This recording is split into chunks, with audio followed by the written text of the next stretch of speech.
can you please tell about how he built Vijayanagara Samrajya? It's more of history than of spirituality.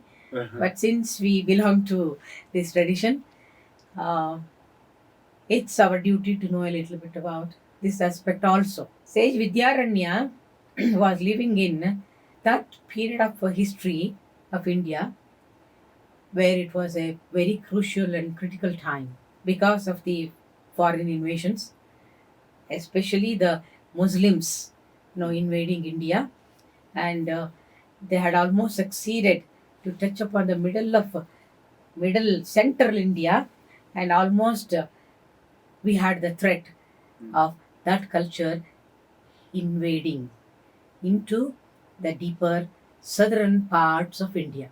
So there was a lot of chaos and confusion, conflict among the Indian mind, especially in South India, that because of this constant persecution by the Muslim invaders, South Indian mind had lost its confidence about their own culture, their own life, their own country.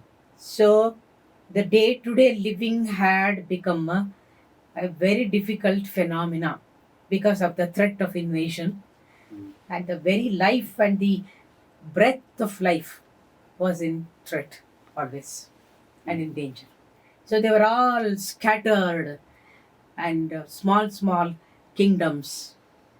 They were all shattered, and they did not have the collective strength to face this kind of a invasion of another culture, which had come to destroy all the temples and the very fabric of life of our country. Sure.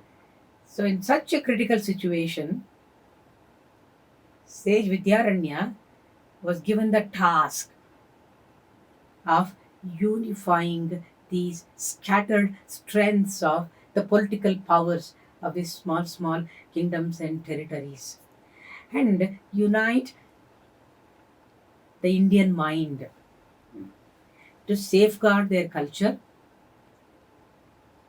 by combating. So being a sage, it's very interesting that he had to undertake this task of collecting the armies together and fight for the culture and the very existence of our human life in this part of India. And he did it very successfully. And you asked about how Vijayanagar Empire came into existence. That is a very interesting spiritual story, I would say. Sage Vidyaranya was a great upasaka, ardent devotee of Mother Divine by name Bhuvaneshwari Devi. Okay. And that is called one of the Dashamahavidyas in Srividya. Bhuvaneshwari is the presiding deity of one such Vidya. So the path that we follow as Srividya, our presiding deity is Lalita Tripur Sundari.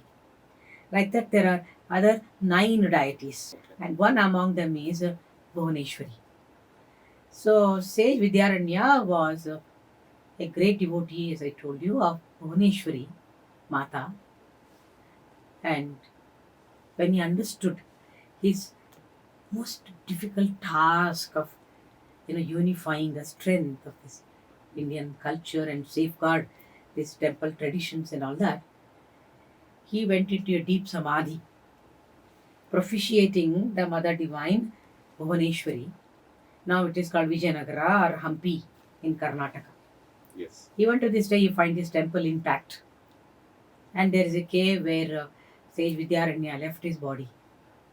They are the most celebrated places to visit for Srividya practitioners, because the Bhuvaneshwari Mata is in Jagrata state, very alive, and you just sit there and meditate and you get blessed. So then he went into a deep samadhi for more than 6 hours, I am told.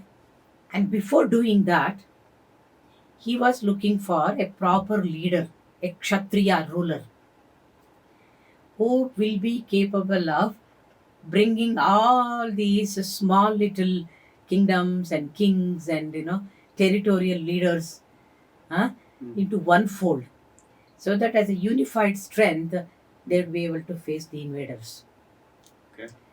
So it so happened that he was walking in the forest. He found two shepherds taking care of the sheep, young boys.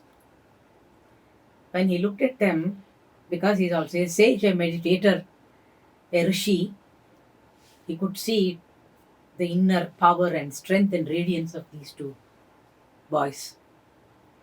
So immediately he selected them as gift from Bhagavati, and then started training them in the warfare, being a sage. And then when they were ready, then he came to this temple, Bhuvaneshwari temple, sat there in Samadhi, because he had to bring a concluding kind of a twist to this whole process, to the history. And he had told these two boys, Hakka Bukka, yeah, you're right, that they should stand outside of the temple and wait for him and not to disturb him until he comes out or until he hears his voice. So he goes into deep samadhi, and there comes a moment in his meditative state where he is in direct contact with the Mother Divine and is seeking her to protect this country from the foreign invasion, a different cultural invasion. And there is a lightning in the sky, and that lightning goes and touches the face of the Mother Divine, and it said that it's all documented in the scriptures. Sage Vidyaranya was thrilled to see the Mother Divine in that light, because the temple was in darkness with a little bit of oil lamp, and the Mother Divine smiling at him. So the communication was made, and he understood that he has been granted for what he was seeking. And he requests for wealth to create this kingdom.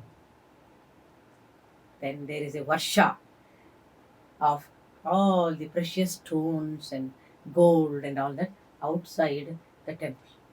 It rained from the It sky. rained for more than an hour. And here is the sage Vidyaranya sitting and watching the whole process, totally detached. And he's happy that the Mother Divine has supported him in this cause. And he uses that wealth given by the Mother Divine to build this Vijayanagar Empire. And now history talks about the affluence of Vijayanagar Empire, where on both the street sides, Correct. diamonds and pearls and precious stones were sold like ordinary objects. So in Kannada they call it Seru, which is mentioned in the Yes. Yuan Singh's book. Yes. So they used to gauge it on a kilo basis, Yes. diamonds, rubies and all. Yes. And that would be sold on the Yeah. street side. And So- the foreign travelers, They have came, documented. they have documented looking at the affluence.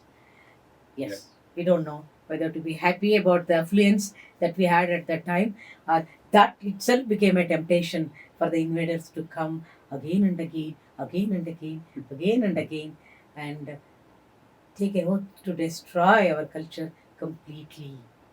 This is the reason why all the temples were attacked, because the temples were the treasure houses of such wealth in South India.